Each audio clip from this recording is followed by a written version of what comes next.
Sometimes, the quietest lives hold the deepest stories, tales of love, loss, and choices that change everything. Today, you'll hear one such journey, a grandmother's truth, told not in haste, but in the gentle pace of memory. Settle in, and let the years unfold. My grandma's terrifying sacrifice. You won't believe what she did. The porch creaked under my weight as I eased myself into the old wicker chair. The slats of wood, worn smooth by decades of summers and storms, gave a familiar groan, like an old friend who'd learned to put up with my company. It was late afternoon, and the light had that golden, slanted quality that makes every shadow stretch long across the yard. The air was still, but heavy with the scent of rain from the morning. Somewhere down the road, a dog barked twice, then stopped, as if even it knew not to disturb the quiet. I pulled the faded shawl tighter around my shoulders, though it wasn't cold. The habit had nothing to do with the weather, and everything to do with the way a shawl feels like armor, thin as it is, when the weight you're carrying comes from the inside. My hands found the warm mug of tea resting on the side table, steam curling up like little ghosts that disappeared before they reached my face. From here, I could see the road that wound into town. Hardly any cars passed these days. Folks preferred the new highway that cut right through the hills, bypassing our little street and the handful of houses that had been here since before the war. My house sat back from the road, fronted by a patch of grass that was more weeds than lawn, and ringed by lilac bushes that bloomed fiercely every spring.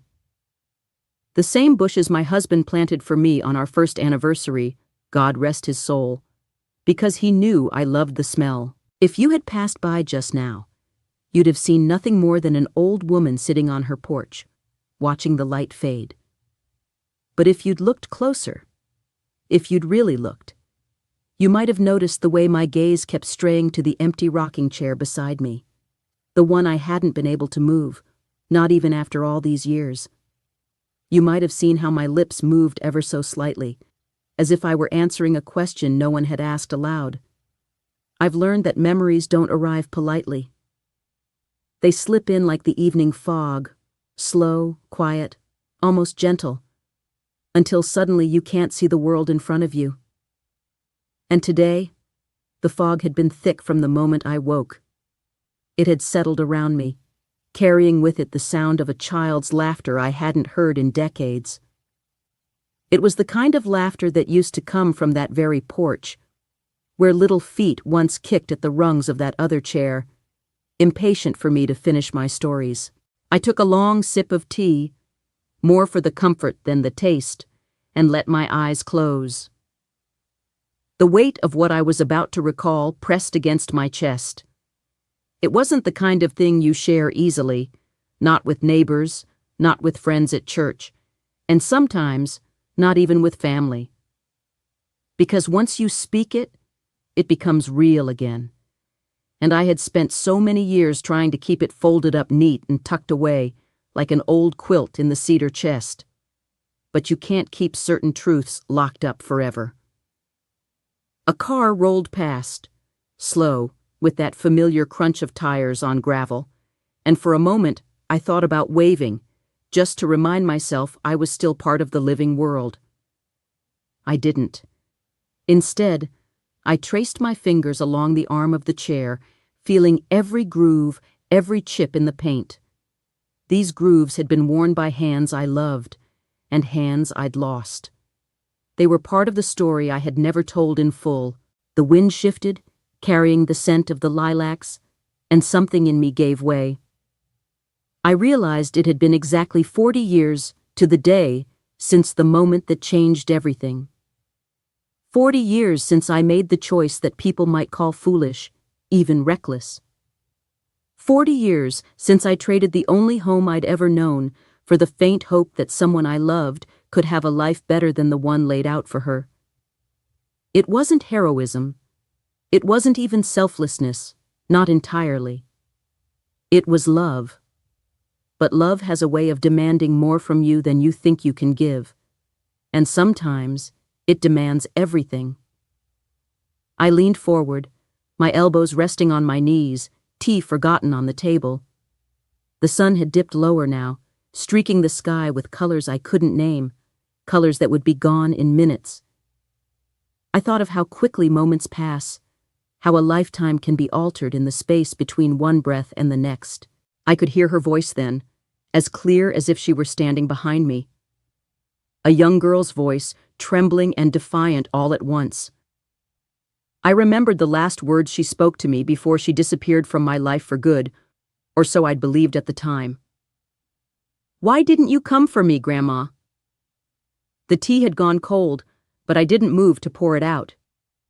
My hands stayed still in my lap, and I let the question echo there in the growing dark. I knew the answer. I had always known. But knowing and telling are two different things. And tonight, after all these years, I felt the stirrings of something I hadn't felt in a long, long time. The urge to tell it, the whole of it, the truth, no matter how heavy it still was to carry. Because some sacrifices don't belong in the cedar chest. Some need to see the light, if only so someone else might understand what love can really cost. My name is Margaret Ann Whitfield, though hardly anyone calls me that anymore. Around here, I'm just Miss Maggie to the neighbors who still remember me from the days when I'd bring pies to church suppers or sit at the school auditorium knitting through my grandkids' Christmas plays. I turned 84 last winter, though I swear it feels like I just turned 60 last week. And I've lived in this little clapboard house for nearly my entire adult life. The house sits on the edge of a small Midwestern town most folks would miss if they blinked while driving by. We've got one main street, a diner that still serves coffee in thick white mugs, and a post office that smells faintly of dust and paper. My days are quiet now, the kind of quiet that hums in your ears. I wake before the sun, not because I have to, but because my body's been trained that way for decades. I make oatmeal on the stove, the old way, and listen to the radio news, though most of it feels like it's about a world far away from mine. There's a rhythm to my days. I tend the little patch of garden in back, tomatoes, green beans, and sometimes zucchini, if the rabbits don't get to it first. I sweep the porch, even though no one but me notices the difference. And in the afternoons, I'll sit in that wicker chair, sipping tea, watching the light change. Folks might think it's a simple, even dull life. And maybe it is. But when you've lived through as much as I have, the absence of chaos can feel like a blessing.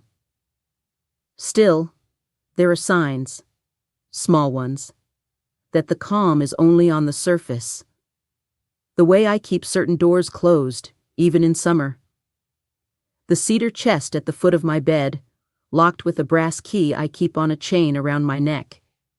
The stack of letters in the desk drawer that I can't bring myself to read, but can't throw away either. People assume time heals everything. I used to believe that too. But time doesn't heal. It just layers over the wound. You learn to live with it, to build your days around it, like a river flowing around a rock. The rock doesn't disappear. You just get used to the way the current changes because of it. Every now and then, I'll get a call from my younger son, Daniel, who lives 2 states over. He always asks if I'm eating well, if the furnace is working, if I've had anyone by to check the roof. He means well, but there's a distance in his voice, a politeness that wasn't there when he was younger. We don't talk about the past. Not the parts that hurt, anyway. That's just the way our family learned to survive. It's not that I'm entirely alone. Neighbors check in now and then. The ladies from church will bring me soup if they hear I've been under the weather. I even have a standing invitation from the Mackenzies next door to join them for Sunday dinner. But the truth is, I've kept people at arm's length for a long time. The ones I let close, well, too many of them didn't stay. I suppose that's why the porch has become my refuge. It's the one place where I can feel connected to the world without letting it in too far. I can watch children ride by on bicycles, hear the faint whistle of the evening train, smell the bread baking from the bakery 2 streets over, all without having to put on a smile or find the right words. Yet, for all the peace the porch gives me, it also serves as a stage for ghosts. I can't sit here without remembering the people who once filled that empty chair beside me. My husband, Thomas, with his slow, deliberate way of telling a story. My eldest son, Michael, who'd lean back so far I thought he'd tip right over. And a little girl with sunlit hair, her legs swinging in midair as she peppered me with questions only a child could think to ask. She hasn't sat there in decades. I don't speak her name out loud anymore. Not because I've forgotten it, but because the sound of it still makes something inside me ache. There are parts of that story I've never told a soul, not even the preacher. Parts that, if spoken, would change the way people see me. And for years I thought that was reason enough to keep it to myself. But lately, in the stillness of these afternoons, I felt the truth pressing harder against the edges of my silence. I felt the pull to take it out, lay it in the light, and see what it looks like after all this time. Maybe I'm too old to care what people will think, or maybe I've just realized that carrying it alone isn't the strength I once believed it to be. There's a line in an old hymn I love. Let the burden down by the riverside. I used to sing it without thinking. Now, I wonder if that's what I've been inching toward, setting down this burden before the river carries me away entirely. Because if I'm honest, this quiet life of mine, it's not just the life I chose. It's the life I was left with after the sacrifice I made. The one no one knows about. Not fully. The one that cost me more than anyone could guess. And as much as the years have softened the edges, the heart of it still beats in the dark corners of my memory, waiting. When I was a young woman, our house was never quiet. The kitchen smelled of coffee in the mornings, bread in the afternoons, and sometimes, when Thomas was in the mood, fried chicken sizzling in the cast-iron skillet on Saturdays. The radio would hum out Hank Williams or Patsy Cline, and there'd be the clatter of little feet on the hardwood floors as our boys chased each other from one room to the next. Thomas was a steady man. Not quick to speak, but when he did, you listened. He worked at the grain mill just outside of town, his hands always carrying the faint smell of wheat. Every night he'd come home, hang his hat on the hook by the door, and kiss my cheek like it was our wedding day all over again. We didn't have much, but we had each other, and that felt like more than enough. Michael, our oldest, was a whirlwind, always running ahead, always trying to prove he was big enough to do what his father did. He had Thomas's strong jaw, but my stubborn eyes. Then there was Daniel, younger by 4 years, quieter, happier to sit in the corner with his toy cars than to climb the tallest tree in the yard. They balanced each other out, like the 2 ends of a seesaw. Back then, we'd have Sunday dinners with my sister's family, everyone crowded around the table, passing mashed potatoes and green beans from one end to the other. Laughter came easy. Arguments, when they happened, blew over like summer storms. And then Michael met Lily. She came to town in the summer of '72, a slip of a girl with long brown hair and a laugh that made people turn their heads. She worked part-time at the diner and went to night school. Michael was 20 then, just starting at the mill, and he fell for her faster than I'd ever seen him fall for anything. Thomas and I liked her right away. She was polite, smart, and had a way of making Michael softer, calmer. By the next spring they were married, and not long after that, our granddaughter, Emily, was born. If I close my eyes, I can still see the day I first held her. This tiny bundle wrapped in a pink blanket, her face scrunched up like she was trying to memorize the world. I'd never been a grandmother before, but the moment she was in my arms, something in me shifted. It was as if my heart had grown another room, one that belonged entirely to her. For a few years, life felt like it was unfolding just as it should.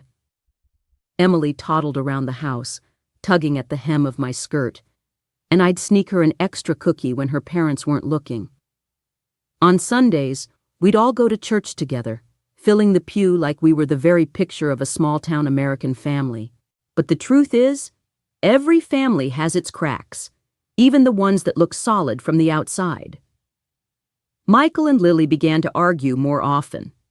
At first, it was small things: money, work hours, whose turn it was to pick Emily up from preschool.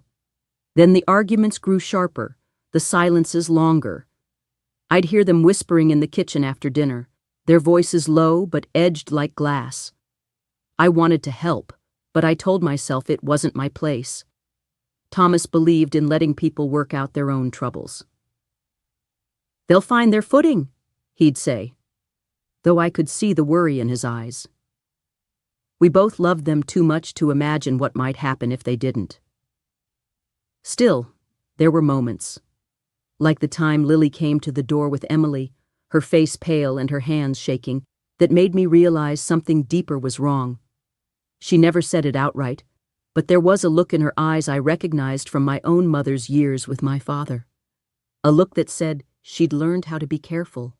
Even then, I couldn't have guessed just how far those cracks would spread, or that one day the weight of them would land squarely on my shoulders. Because when you're a mother and then a grandmother, you think your job is to keep the people you love safe. But sometimes, love demands more than safety. Sometimes it demands the unthinkable. And I had no idea the unthinkable was already on its way to my door. It was a Saturday in late October, the kind of day when the air feels sharp enough to bite, and the maple leaves blaze red like they've been set on fire. I'd just pulled an apple pie from the oven when the phone rang. Back then, the phone was mounted on the kitchen wall, and I can still hear the hollow clatter of the receiver when I lifted it. The voice on the other end belonged to Daniel. He was 20 then, away at college 2 towns over. His words came out in short, uneven bursts, like he was running out of air. "Mom, there's been an accident. Michael's truck. It rolled over on Route 17. They don't think he made it."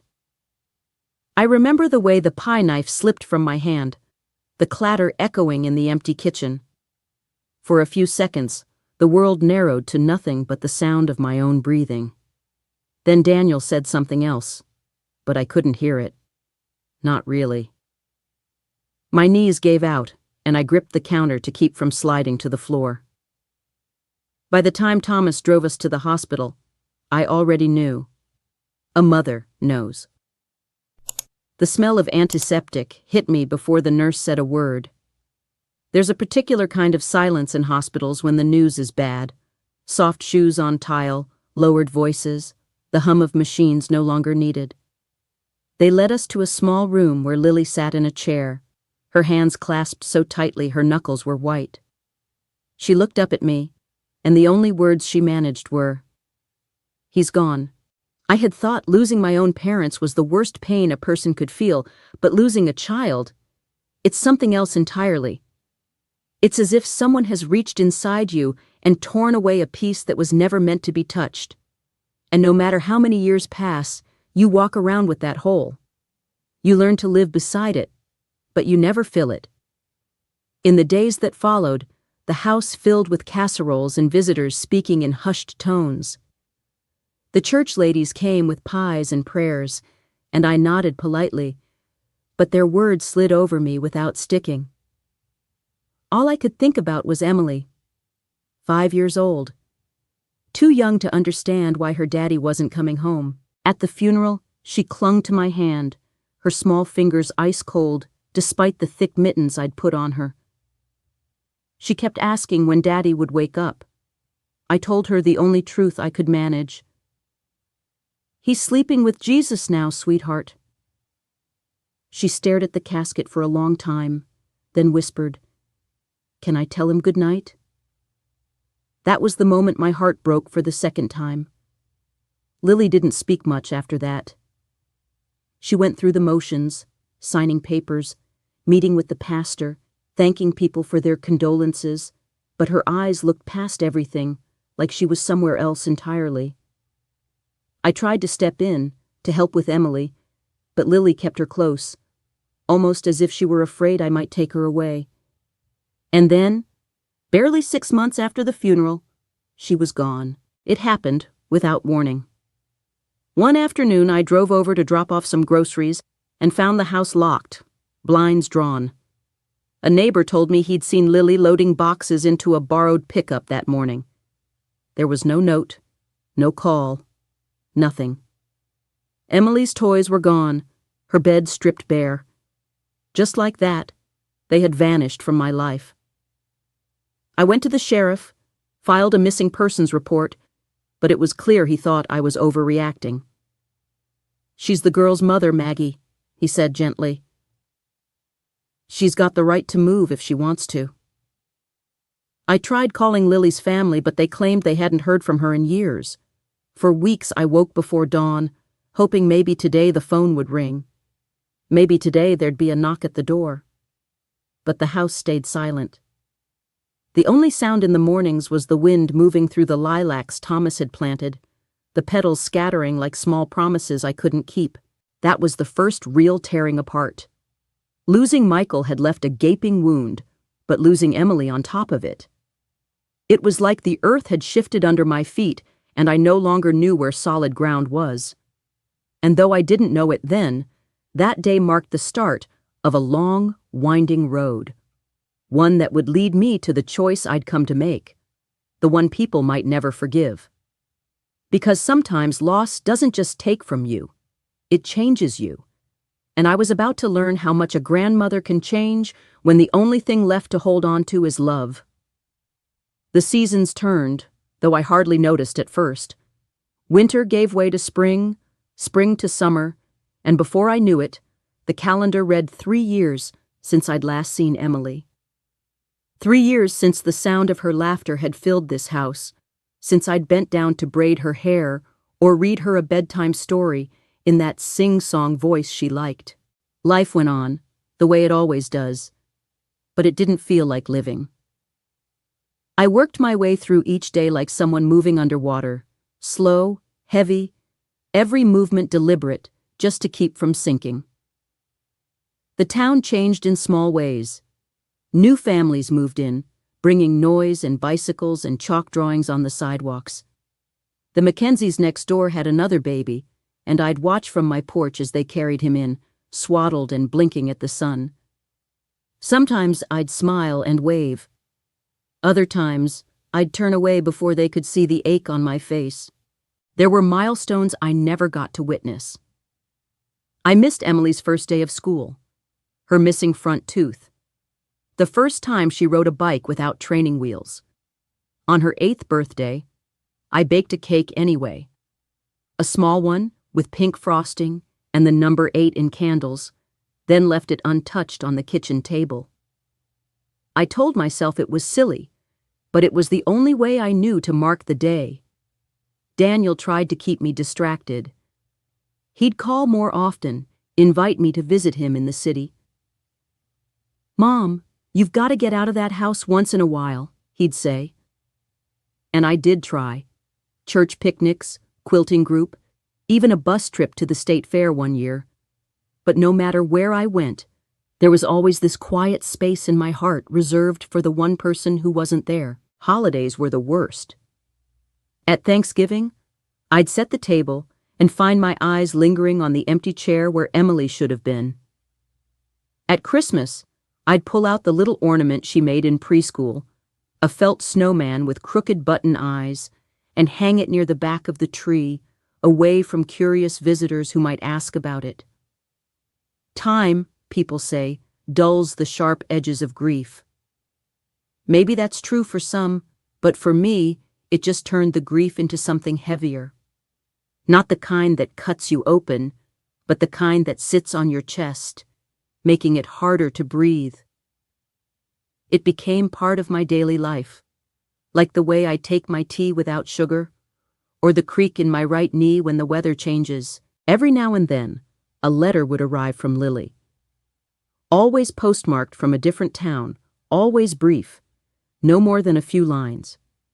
She never said where they were headed next, never offered a phone number. She'd include a few details. Emily liked her new school, she was learning piano.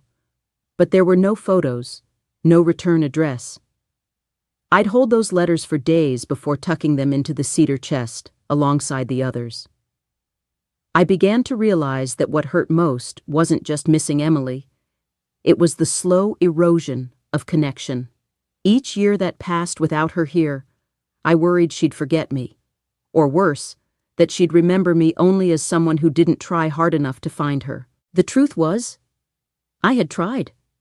In those first few months after she disappeared, I'd called every shelter, every women's group, every cousin or distant acquaintance I could think of. I'd even driven 3 hours to a town I'd heard Lily might be in, only to find nothing but a cold motel room already emptied out.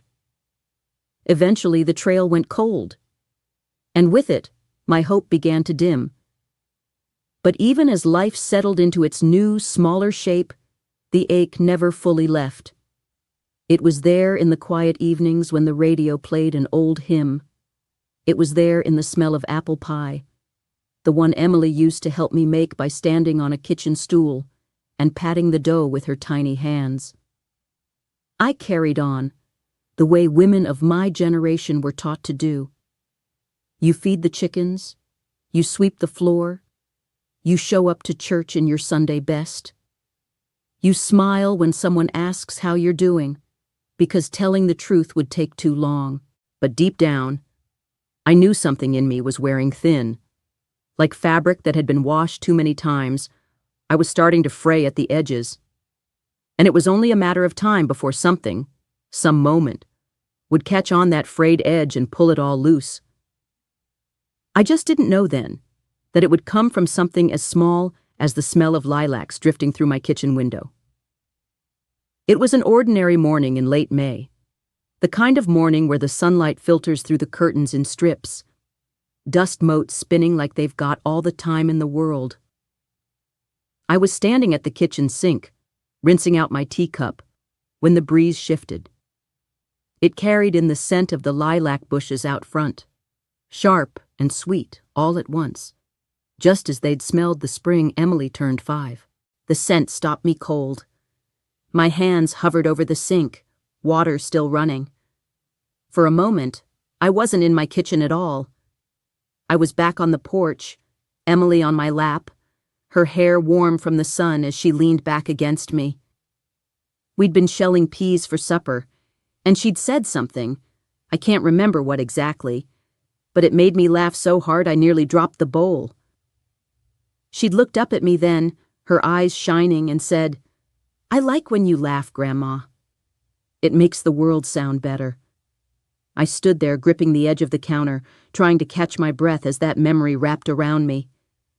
It wasn't the first time something small had stirred up the past, but this was different.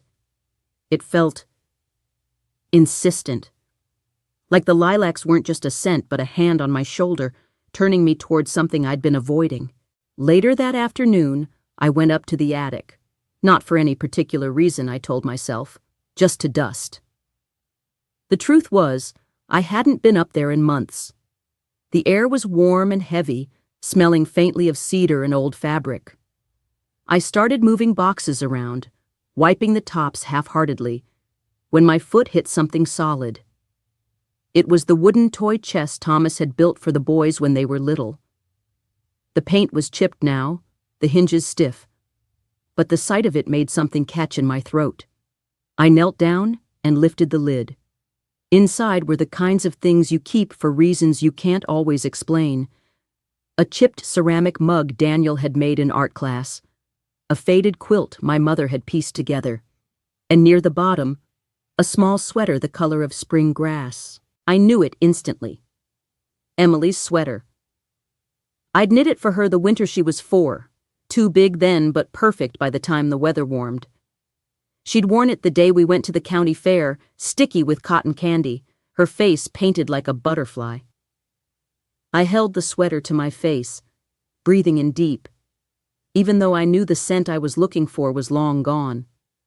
In its place was something else, something I can't quite name, that still felt like her.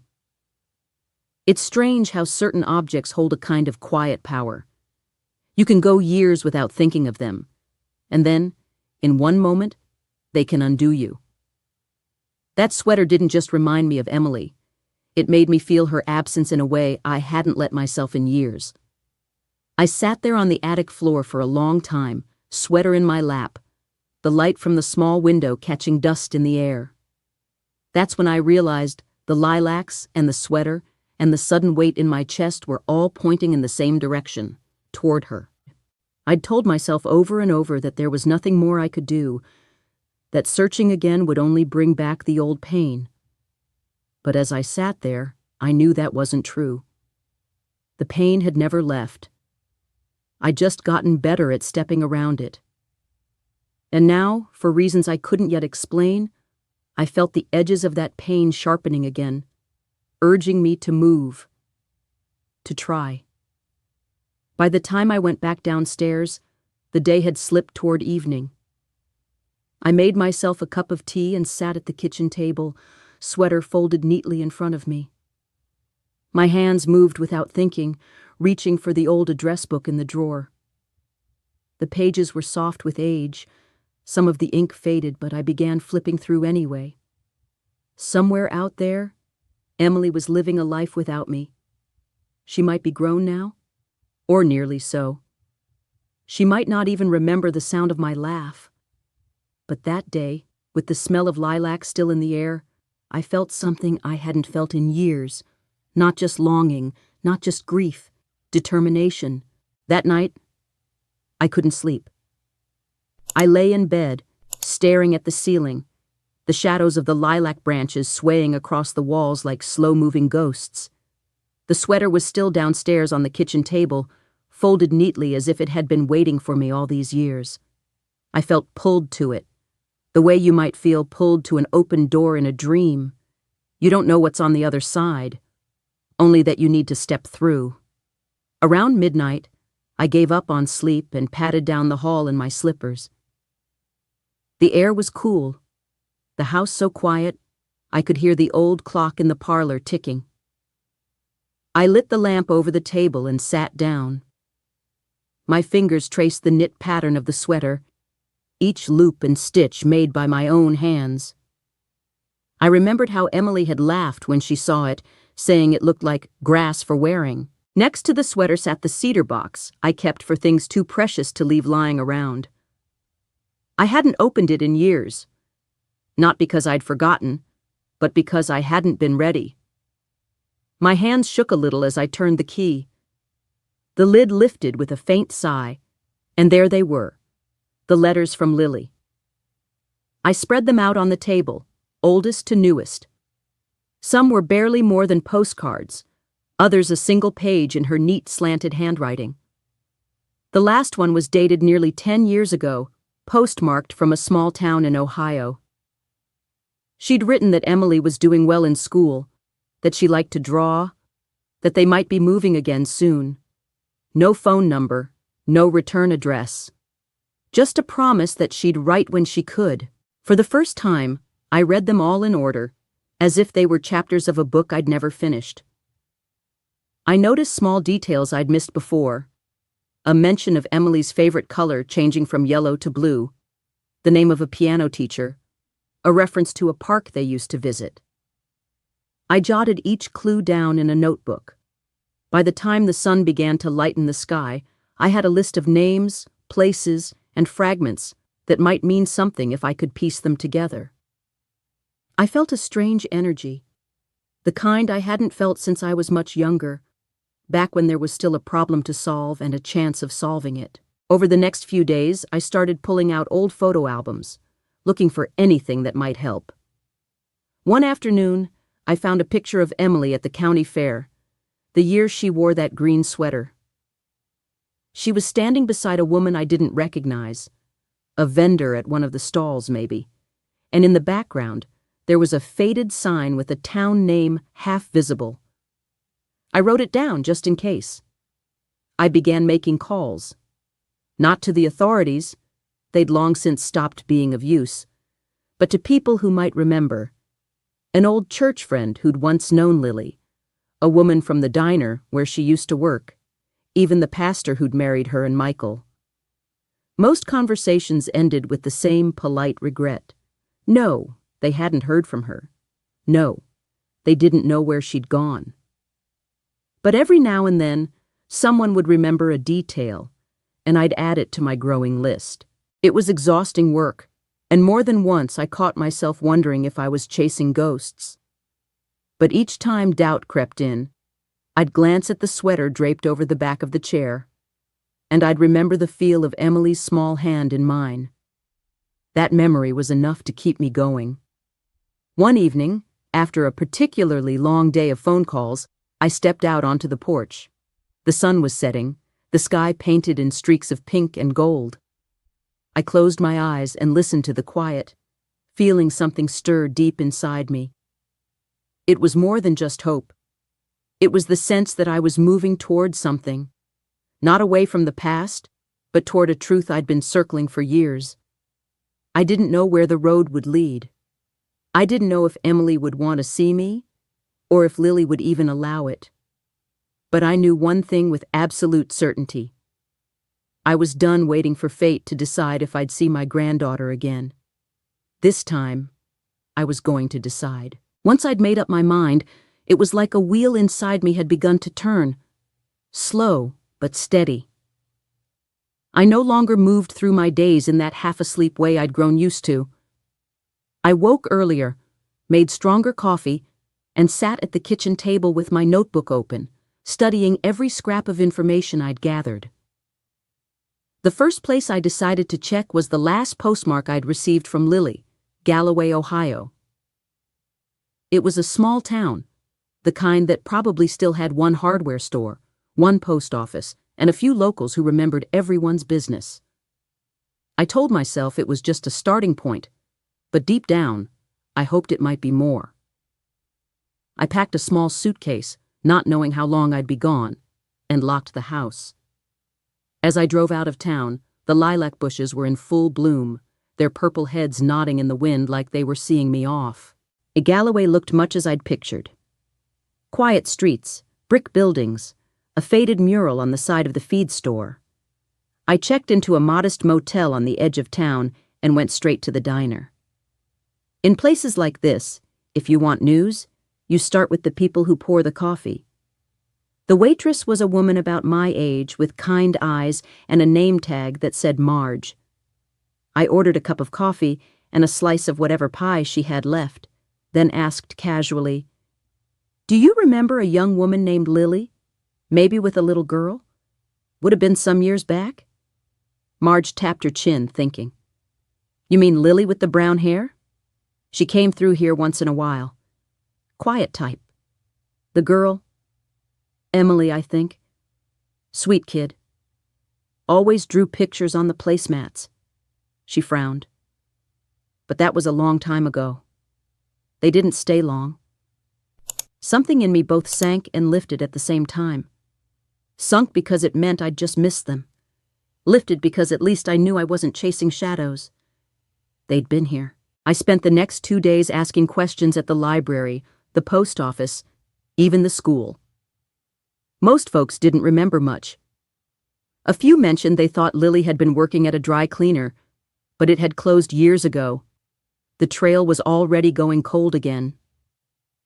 One afternoon, I stopped at the little park near the center of town. I sat on a bench watching the children play, wondering if Emily had once swung from those very monkey bars. That's when an older man with a walking stick shuffled over and sat beside me. He nodded toward the playground. "My grandkids used to play here, back when my daughter lived in Galloway." I don't know why I told him, but I did. About Emily, about losing her, about trying to find her now. He listened without interrupting, his eyes steady on mine. When I finished, he said, "You're not the first grandmother to come looking for a piece of her heart." Then he mentioned there'd been a family, a mother and daughter. who'd rented a room above the hardware store for a few months. This was, maybe 12 years back. The girl would be about the age you're talking about now. It wasn't much, but it was more than I'd had. I walked to the hardware store that same afternoon. The man behind the counter confirmed it. Yes, he remembered them, though he didn't know where they'd gone after. They left in a hurry, he said. But the girl, she was polite. Always said thank you when I held the door. I thanked him and stepped back out onto the sidewalk, the sun dipping low. I should have felt discouraged, but I didn't. Each clue, no matter how small, felt like another thread in a tapestry I'd been trying to piece together for years. Driving back to the motel, I realized I was no longer just looking for Emily. I was retracing her life, step by step, as if walking beside her through all the years I'd missed. And though the road ahead was still uncertain, I could feel it pulling me forward. I didn't know it yet, but the next stop on this search would take me closer to her than I'd been in decades, close enough to uncover something I hadn't been prepared to face. It was in the next town over, a place called Merriweather, where the trail took an unexpected turn. I'd only stopped there because my gas tank was low, and the station had a small convenience store where I could grab a sandwich. While paying for my coffee, I noticed a community bulletin board by the door, mostly yard sale notices and lost pet flyers.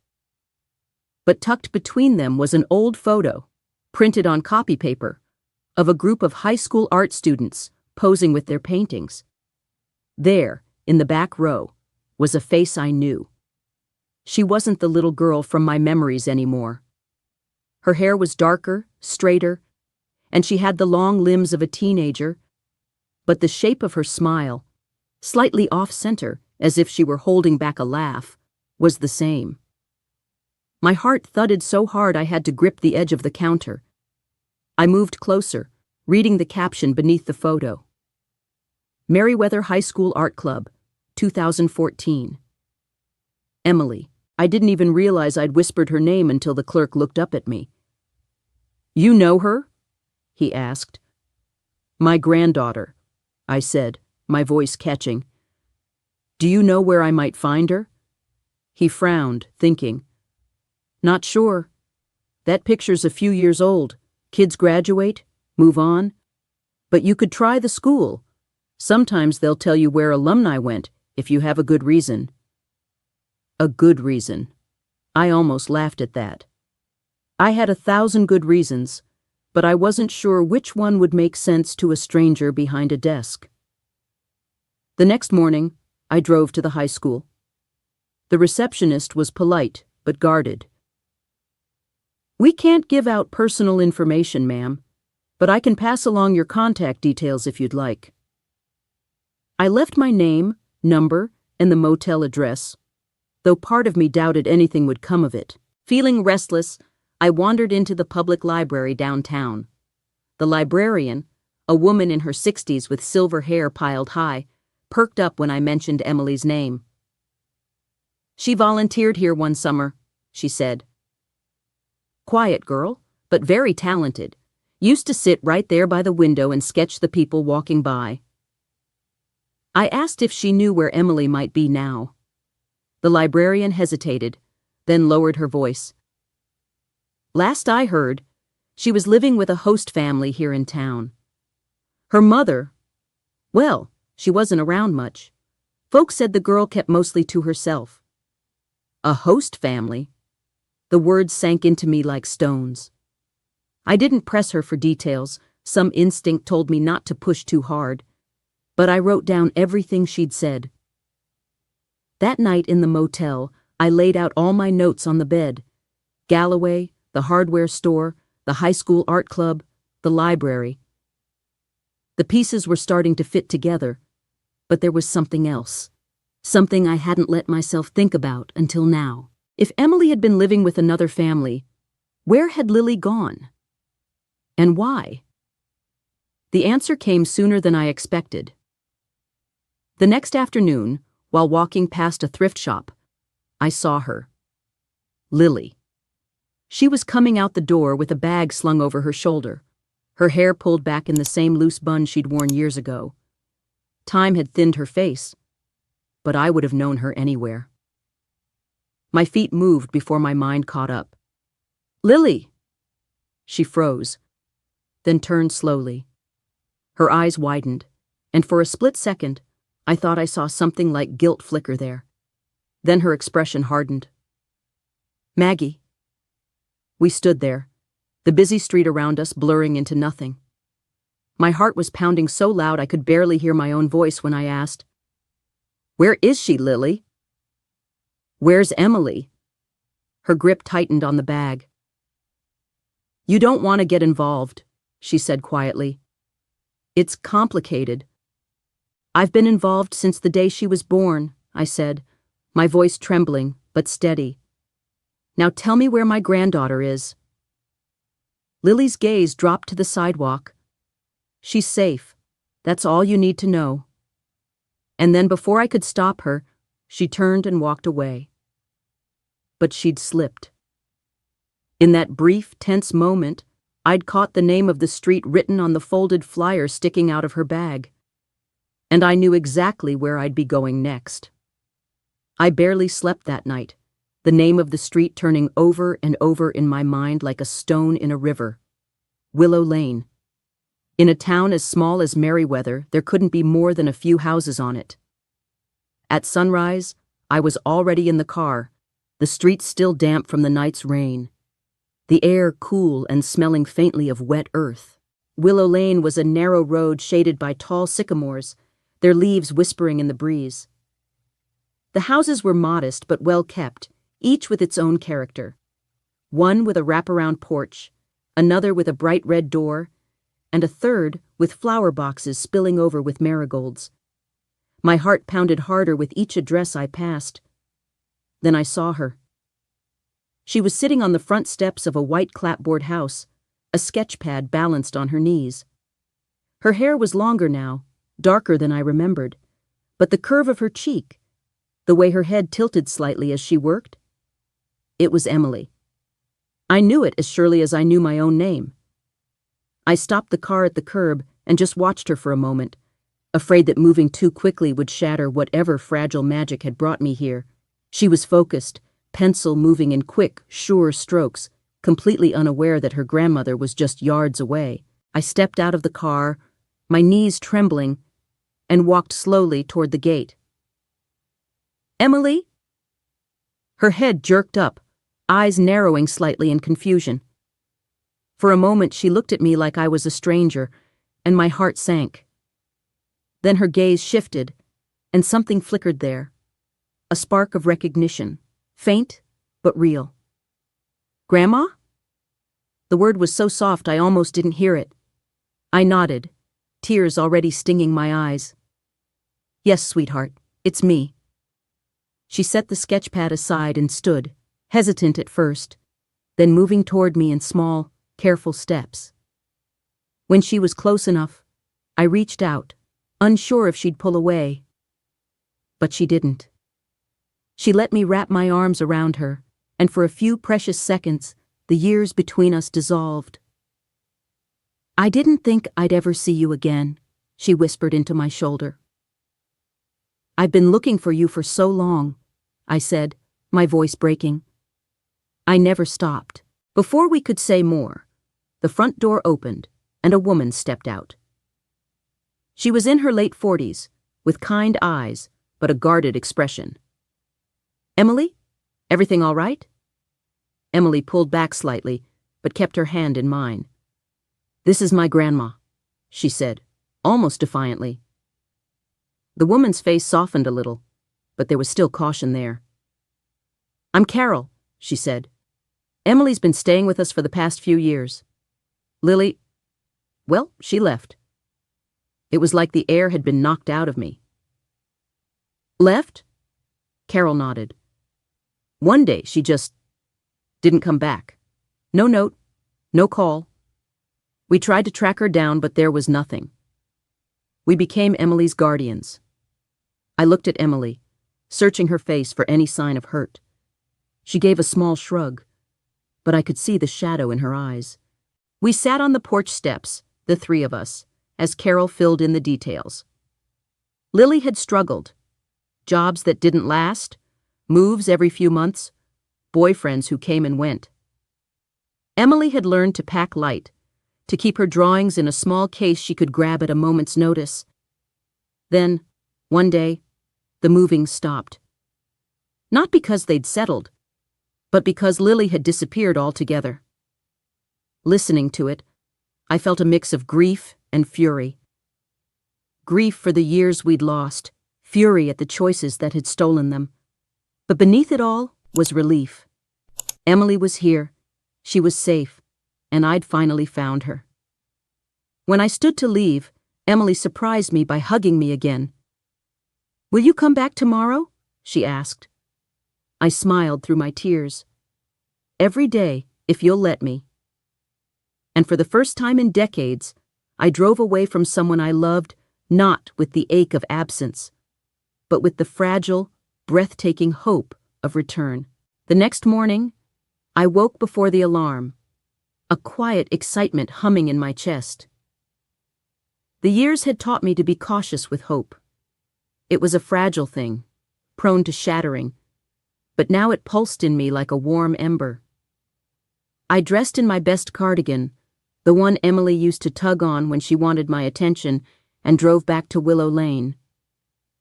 She was waiting on the porch when I arrived, sketchpad in hand.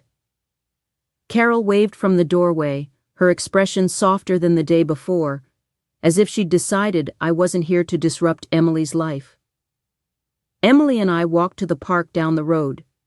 It wasn't much, just a swing set, a slide, and a couple of benches, but it gave us the space to talk without feeling watched. At first, the conversation was light. She told me about her art classes, how she liked to draw buildings and trees more than people, how she'd won a ribbon at the county fair for a watercolor of the old train station, but the quiet moments between her words carried something heavier. Eventually, she stopped swinging and looked at me, her eyes serious. "Why didn't you come for me sooner?" she asked. The question hit me like a stone. I had prepared for this, told myself I'd explain everything when the time came, but standing there in front of her, I realized no answer could make up for the years apart. "I tried, sweetheart," I said softly. "I tried so many times. But your mom kept moving, and she never told me where you were. I didn't stop looking, but I couldn't find you." She looked down at her shoes, scuffing the dirt with the toe. "I thought maybe you didn't want to." My throat tightened. "Oh, Emily, there was never a single day I didn't want to. You were in my heart every moment." Her eyes shimmered, but she didn't cry. She just nodded, as if storing the words somewhere she could take them out later. We spent the rest of the morning walking through town.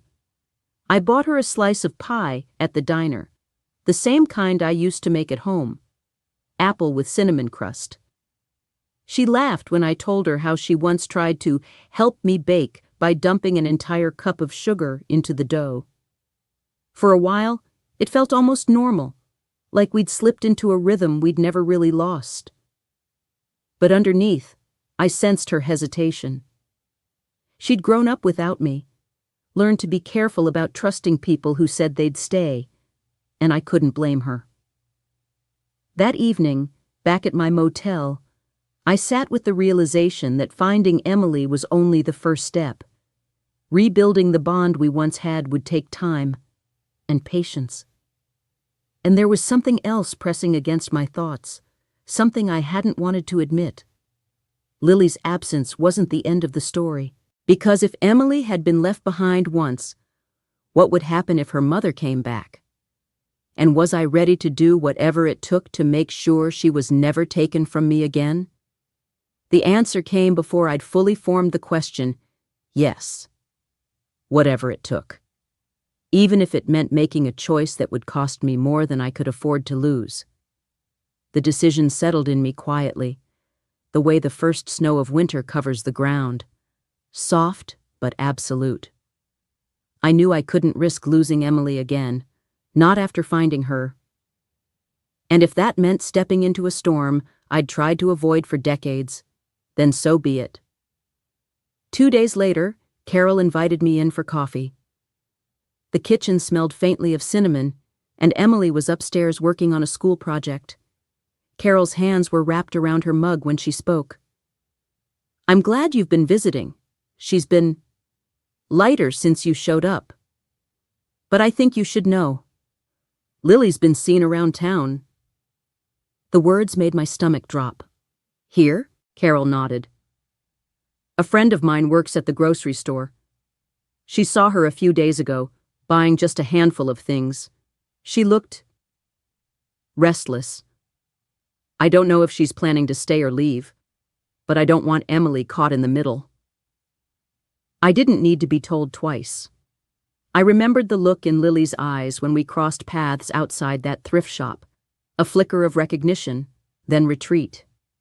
She'd run before, and she could run again, taking Emily with her.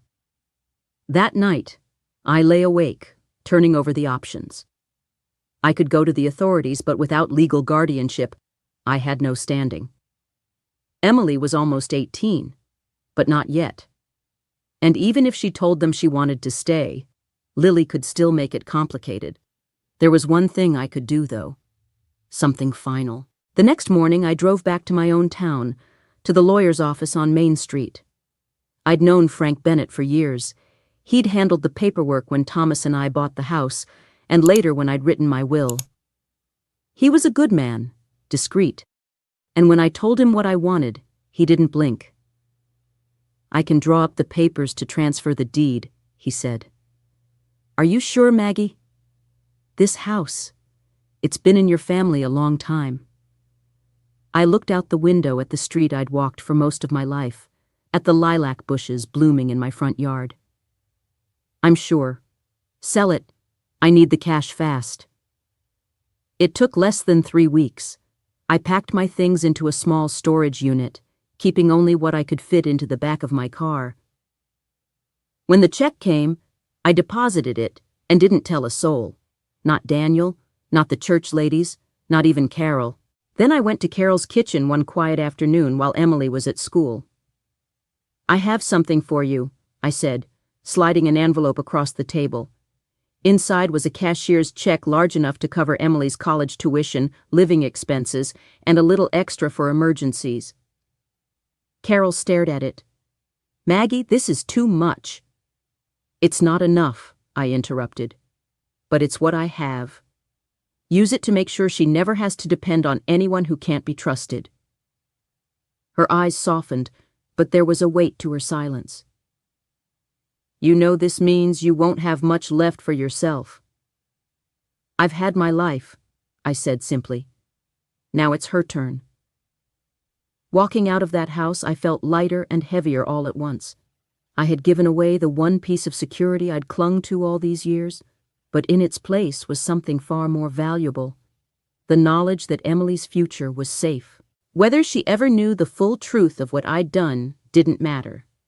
This was the kind of love that didn't need to be recognized to be real. I moved into a small, one-bedroom apartment above the bakery in town. It wasn't much, just a narrow kitchen, a sitting room with a threadbare sofa, and a bedroom big enough for my bed and the cedar chest, but it was clean and quiet. The smell of fresh bread drifted up through the floorboards every morning, and the old brick walls held the day's warmth into the night. Most evenings, after supper, I'd sit by the window in my rocking chair, looking down on the street below. People came and went with paper bags and loaves tucked under their arms, the way I once had when Thomas was still here. I'd sip my tea and listen to the faint hum of conversation from the bakery downstairs. On the small table beside me sat the framed photograph of Emily at 5 years old, the one taken at the county fair in her green sweater. She was holding a balloon in one hand, cotton candy in the other, grinning so wide you could see the tiny gap where her baby tooth had fallen out. I'd set it there the day I moved in, and I hadn't moved it since. Some nights, I'd reach for my pen and write her letters I never planned to send. I'd tell her about the weather, about the pie I'd tried baking in my tiny oven, about the sparrow that kept nesting in the windowsill outside my bedroom. I'd tell her how proud I was of her, and how I hoped she'd keep drawing no matter where life took her. When I was finished, I'd fold the letter neatly and tuck it into the drawer with the others. There was a peace in these evenings, but also an ache. A quiet reminder that love often lives alongside longing. I'd made my choice, and I'd do it again without hesitation. But choices have their costs. Mine was measured in empty rooms and nights spent alone. Sometimes, if I listened hard enough, I could almost hear the echo of Emily's laughter in the apartment, though I knew it was just memory playing tricks.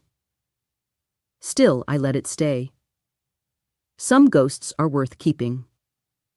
One Sunday, after church, I walked to the park and sat on a bench beneath the big oak tree. I brought my knitting, though my hands didn't move much. I found myself watching the families scattered across the grass, children chasing kites, mothers unpacking picnic baskets, fathers tossing baseballs.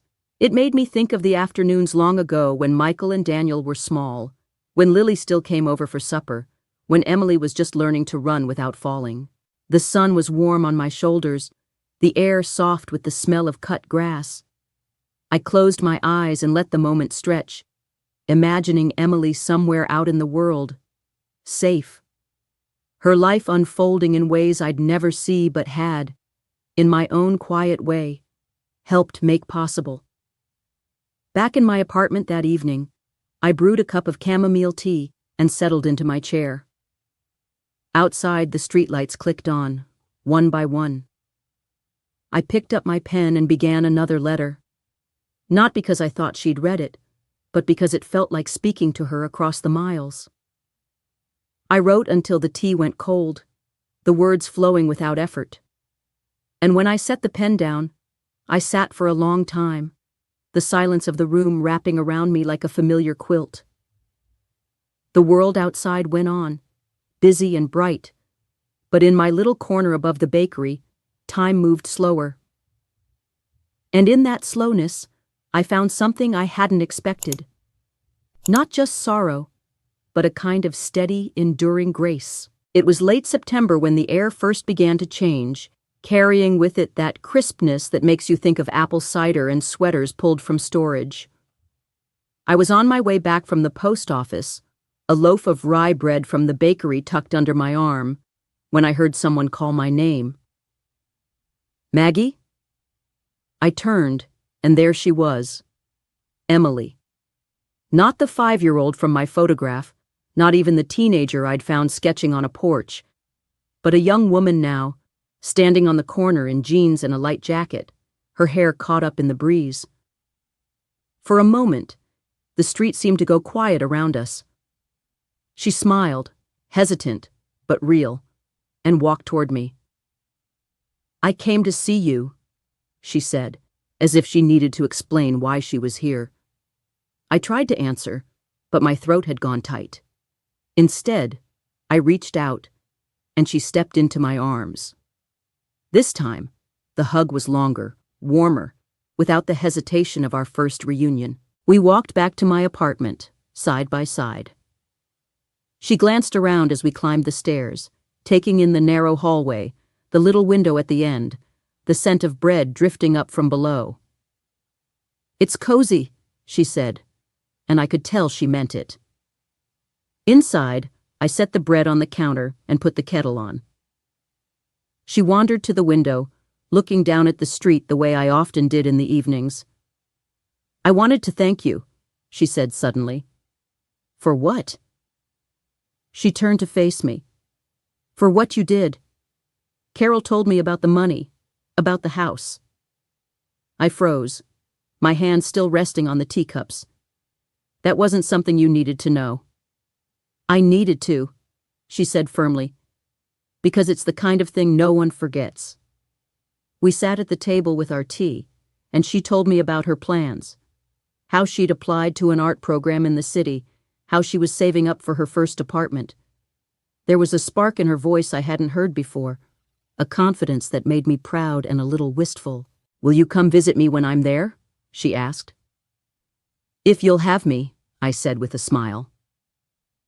The afternoon light shifted as we talked, stretching our shadows across the small kitchen. There were still gaps in our history, questions left unasked, but the space between us no longer felt like a wound. It felt like a bridge. Fragile, yes, but real. When it was time for her to leave, we lingered at the door. She hugged me again, tighter this time, and said, "I'll be back soon." I stood at the window watching her walk away, her figure growing smaller against the gold-tinged sky. For the first time in years, I didn't feel the ache of watching someone I loved disappear down the street. Instead, I felt the quiet certainty that she would return, and that was enough. I've lived long enough to know that life rarely ties itself into neat little bows. People leave, and sometimes they come back. Promises are made, and sometimes they're kept. More often than not, what matters most isn't the grand moments, but the small, ordinary ones that stack together over the years until they mean everything. After Emily's visit, the days settled into a quiet rhythm again. I still had my tea in the evenings, still sat by the window watching the street below. But there was a difference now, a thread of light woven into the fabric of my life. I no longer looked at the empty chair across from me and saw only loss. I saw the possibility of someone filling it again. I kept her letters. Yes, now there were letters. Not the guarded, sporadic notes Lily used to send, but bright envelopes in Emily's neat handwriting, telling me about her classes, her friends, the coffee shop she'd found that reminded her of the bakery downstairs from my apartment. Sometimes she'd send a sketch tucked inside, buildings, people, even one of the park bench she remembered from her childhood. One chilly November afternoon, I pulled out all those letters and spread them across my table. Looking at them, I realized something important. Love is not measured by how perfectly we hold on to people, but by how fiercely we keep the door open for them to return. I think about the day I sold the house, the way my hands shook as I signed the papers. At the time, it felt like giving away a part of myself I could never get back. And maybe that's true. But in losing that house, I gained something greater, peace. The kind that comes from knowing I chose her future over my comfort. If there's a lesson in all of this, it's that family isn't just about blood, or even about history. It's about showing up when it matters, and sometimes about sacrificing without expecting anyone to notice. We don't always get recognition. We don't always get thanks. But love, real love, doesn't keep score. I've heard people say that when you're old, you start looking backward more than forward. That's true in some ways. I think about the lilac bushes, about Thomas, about Michael's laugh. But I also find myself looking ahead, to the next letter from Emily, to the day she might call and say, "Grandma, can you come visit?" And if that day comes, I'll be ready. Not because I need to make up for the past, though I suppose part of me always will, but because love is never finished. It keeps growing, even in the smallest, quietest corners. So I sit here tonight, tea cooling in my hands, the photo of her on the table beside me, and I feel the weight of the years. But it's not a burden anymore. It's the proof that, even after everything, love endured. And maybe that's all any of us can hope for. That in the end, the people we love will know we love them. And that in some way, it made their world sound better. This is the story of Margaret Ann Whitfield, Miss Maggie, to her neighbors, a grandmother whose quiet life hides a sacrifice few would believe. Once her home was full of warmth. Her husband Thomas, their 2 sons, and later, her beloved granddaughter Emily. But tragedy struck when her eldest son, Michael, died in a truck accident. In the months that followed, Emily's mother, Lily, drifted further away until she disappeared altogether, taking Emily with her. Years passed. Maggie tried to move on, keeping her grief locked away, missing milestones she would never get back. Every birthday, every holiday was a reminder of the empty chair at her table. Then, one spring morning, the scent of blooming lilacs stirred a deep memory, prompting her to open the cedar chest where she'd kept Emily's old green sweater and letters from Lily. Determined to find her granddaughter, Maggie began following a trail of faint clues through small towns, diners, and libraries. In Merriweather, fate intervened. First in a high school photo of Emily, then in a brief, tense encounter with Lily. That meeting led Maggie to Willow Lane, where she found Emily, now a young woman living with a kind host family after Lily had abandoned her again. Their reunion was tender, but fragile. Fearing Lily might return, Maggie made the ultimate sacrifice. She sold her family home and used the money to secure Emily's future, ensuring she'd never be dependent on someone untrustworthy again. Maggie moved into a small apartment above a bakery, living simply, writing letters she never sent. In time, Emily returned, grateful and loving, building a new bond with the grandmother who had given her everything. Maggie's story became not one of loss, but of enduring love, the kind that sacrifices quietly, without expectation, and leaves the door open for hope to walk back in. Thank you for sharing these moments with me. If you're watching from your porch, your favorite chair, or a quiet corner of the world, I hope this story stayed with you. In our next video, we'll walk together into another chapter of family, courage, and the kind of love that lingers long after the words fade.